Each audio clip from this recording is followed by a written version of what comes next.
Hey everyone, welcome to the weekend update. Thank you for all the comments, the positivity towards having done this. We're going to try to keep it up for a little while if you guys still want to watch. So we want to change this up, and since I'm doing it, I want to focus on things that I think we don't talk about enough. One is aquarium design, and I want to start the video by basically talking about aquarium design. We're going to call this Aquarium Design 101, and we'll update it each week with some different thoughts and ideas on decorating your aquarium. Your aquarium is the picture frame for whatever it is that you want to display, regardless of the kind of fish that you have or the kind of design that you want for the tank. And what I want to talk about today is the viewing angle. The viewing angle is obviously the angle that you view the tank from, wherever it is in the room. And how you decorate that tank kind of determines how it looks from every different angle. When we do an aquarium design here at Fishy Business, we try to do something that looks a little different but complementary, regardless of whether it's from the left side of the tank, the right side of the tank, or directly in front of the tank. What we want is to create a design that's pleasing and that wherever the viewer is coming from, it catches their attention. I don't care whether you're in a small house or in a castle, an aquarium in a house is one of the biggest focal points that there is. And you can have whatever kind of furniture you want and whatever kind of collections you want of different things. An aquarium commands attention. And what we're going to talk about a little bit is how to get the most attention out of your aquarium. Okay, so we're going to start with this tank. This is a 110-gallon tank. It's 4 feet long and 18 inches deep. So I don't have a lot of depth to work with, but what I do have is height. And what I've tried to do in this design is use it to the best of the ability to connect both the canopy and the stand to the whole design. And it should be such that when you walk up on it, you walk up on something that's looking back at you. So it's set to where there's lots of caves, lots of places for fish to hide, but plenty of places to put coral.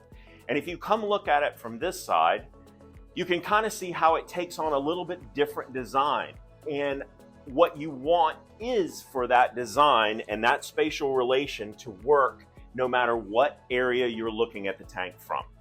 Okay, so a little bit different design in this. This is a freshwater design where the spatial relation is that the empty space is the focal point. When you walk up on this tank, what you'll notice with fish swimming through it is that I've taken empty space and created that as the focal point where I want you to see the fish. It has design that brings the whole look together. And I've even hung a piece of driftwood on the inside of it down that you don't even notice, that acts as something else for your eye to see when you first walk up on this tank. So you want your eye to go to every different direction. And when you look at it from the right or you look at it from the left, it has a lot of three-dimensional looks to it. It's the emptiness in this space that makes this design. One of the things I would urge you to do is do your diagram or do your design outside of the tank first so that you can get a feel for how it's going to work and what you ultimately want to work, and then you can kind of formulate the design to fit the tank. That's the reason we have the rock room here at Fishy Business. We love this because we have a template for just about any size standard tank, and I can come work out a design here first and then transcribe that design to the aquarium. For this, the theme was going to be mushrooms. How would I make a reef of mushrooms? And this is how I would do it, or this is how I worked out the design. And while this looks like a lot, it'll fit in a 75-gallon tank or larger. I only used 4 feet of space. I only used 18 inches front to back. And I was able to create something that's a little whimsical and a little different. Yes, it doesn't follow the normal form of a reef, but it's something a little different, and it'll be fun for the fish because they can swim through things, and the height takes your eye to different points of the tank, and from any angle it takes on different looks. A very common question that's asked a lot of times with new people keeping coral or people that haven't done it for a very long time is, I've been doing it for 6 months or a year and my corals just don't seem to be growing. A lot of times this can be because of high phosphate levels. Now, phosphates are important to coral growth, and you do want a certain level of phosphate in your aquarium. But But sometimes if those levels get way out of control, it'll retard or stunt the growth of corals. I've seen this a lot in service, and when I haven't been able to figure out the problem, a lot of times it's come down to phosphate. It can actually, even with certain types of corals, if it's too high, and I've seen it very high, actually kill them. So you want to make sure that you stay on top of your phosphate level. Magnesium, calcium, your carbonate hardness level, they can all be perfect. But if you're overfeeding really heavy in a small aquarium, or you just, the amount of everything that produces phosphates, it gets too high, you're going to have a problem with phosphates in your aquarium. So once in a while, you don't have to do it every week, but at least once a month, make sure you check your phosphate level.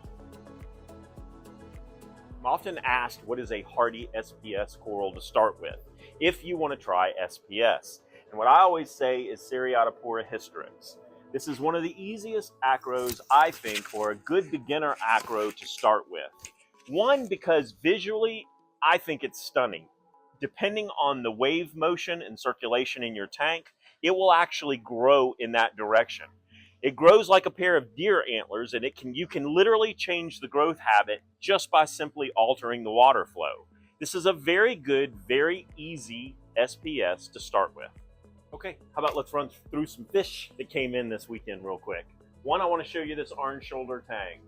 What I love about this is that as big as he is, he's still holding his juvenile yellow color. This is a great fish, super hardy, very adaptable, goes with just about any situation.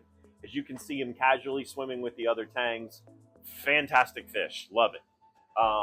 Right here, we have the gem tang that came in this week. This is a really fat, healthy specimen. If you've been in the market for one of those rare fish that's a little on the pricey side, this gem tang may be the fish for you.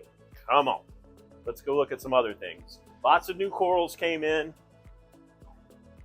We got a little possum wrasse came in this weekend. Really pretty, and that's one of the biggest possum wrasses we've had in some time. So if you can see through all the writing, very personable, coming right up to say hey. And just below it, tank raised yellow tangs came in. I know that one's a little bit shy. We got in a lot of red sea fish. We got in the sailfin tang, which that's not a Desjardins, I know, but we do have some on the other side, and the purple tang. These are two of the hardiest fish that we sell in saltwater. Fantastic fish. Right around here,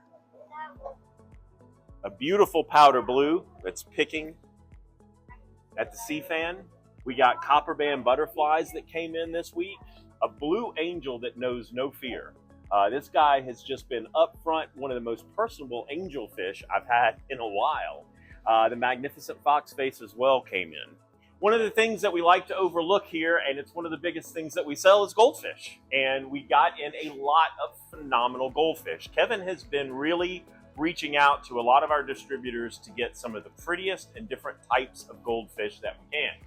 And the orandas, the pearl scales that came in, the color variants, the Ryunkins, the lionhead orandas, the assorted fantails have just been phenomenal of late. And what we're seeing is we're seeing a lot of customers we didn't know that love goldfish come get goldfish. The cool thing about goldfish is they can live a very long time, and you can keep them almost like a puppy dog as far as freshwater is concerned, because they can live for so long and get big. And you never see that when you see goldfish in an aquarium store, because we usually get them very small. But if you want to talk about a fish as a great pet, goldfish are a great one.